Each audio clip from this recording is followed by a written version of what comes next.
김민석 후보자가 야당 의원들의 질문에 좀 답변을 머뭇머뭇 잘 못하는 경우도 있었습니다. 만나보시죠.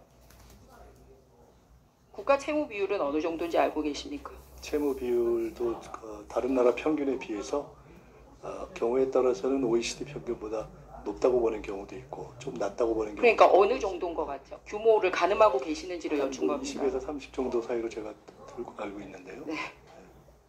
지금 우리나라 국가 채무 비율이 48.4%입니다. 김영주 의원님. 네. 국무총리 후보자인데 우리 국가 총 예산이 얼마인지 그리고 국가 채무 비율이 얼마인지 여기에 대해서 답을 잘 못했어요. 국가 채무 비율이 중요한 이유가 지금 야당에서 추경을 하면은 국가 채무가 훨씬 더 늘어난다라는 지적을 하고 있는 현안인데 이 현안에 대해서도 그리고 총리로서 아주 기본적으로 갖춰야 될 통계 지식이 좀 부족한 것 아닌가라는 야당의 지적이었습니다. 자기 주변 정리가 안 돼 있으니까 그거 방어하기에 급급해서 실제적으로 총리로서 해야 될 기본적인 지식에 대한 안배도 못하고 있다. 아, 그동안 제기했던 의혹을 방어하느라 공부를 좀 못했다. 예, 오히려 본인들이 얘기를 할 때는 총리의 역량을 좀 물어봐라. 역량을 물어보면 몰라요.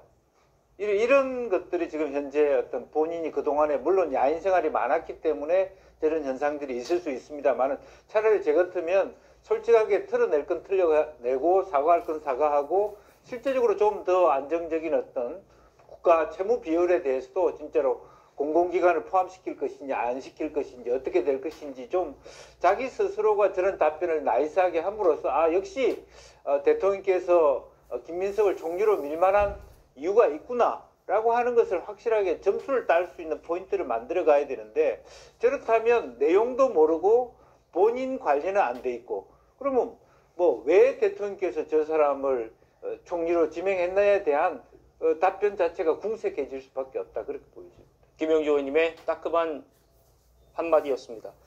정치권 안팎에서는요. 김민석 후보자 이 각종 의혹들을 과거 조국 사태 때와 연관짓기도 한 것 같습니다. 들어보시죠.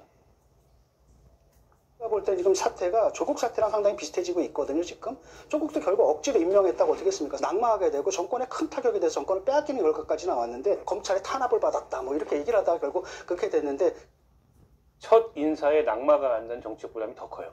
그래서 저는 그냥 간다고 봅니다. 일단 국회에서 인준에는 문제가 없고 그런데다가 학습 효과가 있습니다. 두 개의 학습 효과가 있어요. 하나는 조국 학습 효과가 있는데 인정하면 조국처럼 된다. 인정 안 하면 대통령 된다. 이런 학습 효과가 있어요. 네. 이런 각종 의혹들에 대해서 인정하게 되면 조국 되고 인정 안 하면 대통령 된다.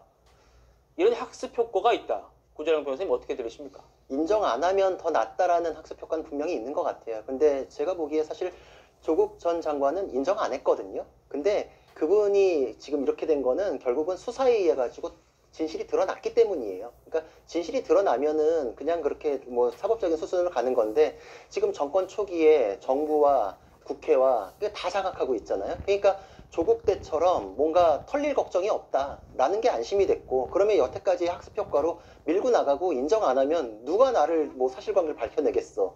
자료조사? 내가 동의 안 하면 지금 밝혀지지 않는데 강제수사? 되겠어? 검찰도 지금 명운이 달려있는 상태에서 이런 것들이 학습 효과에 의해 가지고 현재 상황을 만들었기 때문에 누가 감히 건드리겠는가 이거에 의해 가지고 그냥 자료 없이 이틀만 견디면은 그냥 총리가 인준이 된다라는 것으로 귀결이 돼 있다. 그냥 처음부터 의혹이 제기됐을 때도 그때그때 해명하는 거 이런 거 없었거든요. 항상 정치인에 대해서는 인사청문회를 앞두지 않아도 의혹이 있으면 의혹 보도가 나왔고 그거에 대해서 해명이 있었어요. 근데 인사청문회가 있으니까 인사청문회까지는 뭐 그냥 기회를 주고 그때까지는 기다려야 된다 그러다가 지금 정말 오늘 보니까 맹탕이잖아요. 능력에 대한 것도 대답 못하고 자료에 대해서도 알아보겠다. 뭐 내일 검토해서 낼 수 있는지 보자. 결국은 계속 시간 미루기예요. 이게 모든 것을 다 장악했고 견제 수단이 없다 보니까 이런 태도가 나온다라고 생각이 들고 앞으로 이런 태도가 계속 간다면은 지금 이거부터 마일리지가 쌓여가지고 국민들께서 여기서는 국민들의 눈높이에 맞추려는 노력이 아니라 뭉개고 넘어가면은 어떤 식으로든 관철될 수 있다. 이런 태도를 보이는구나. 마일리지가 계속 쌓일 거라고 생각을 합니다. 그것이 제2의 조국 사태가 될지 이것이 이번 정부의 성패가 달린 문제라고 생각을 합니다. 알겠습니다.